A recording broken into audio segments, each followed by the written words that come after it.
want to show just the basic process of wrapping up a Boyd sculpture. If you have your skeleton, a Boyd monster, you have your basic skeleton like this.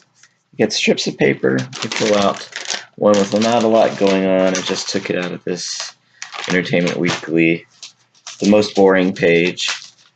I ripped off some of these strips, and what I do is I just glue along a strip like this, find a real loose spot. Just as a starting point, I find a real loose spot.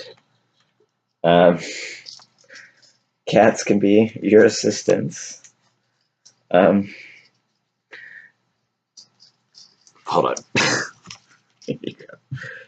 So anyway, speaking of which, find a real loose spot just in the joint or wherever, and wrap up the joint just like this.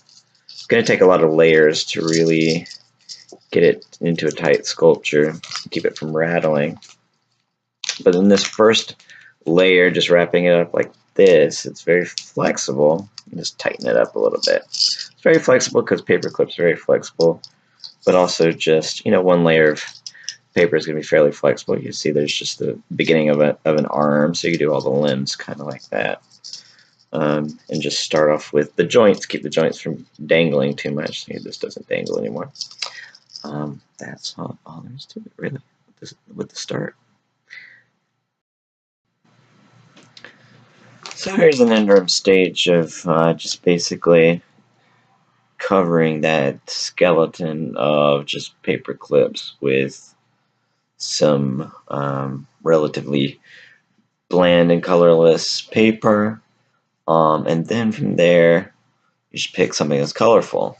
Once it's tight enough and it's still pretty flexible, you can pretty much shape it into whatever you want it to be. You can move the limbs and what have you. But you want to make it tight. It's still a little bit loose here. So you want to make it tight enough where it might stand up. So you might put a few more base layers, but that's the base.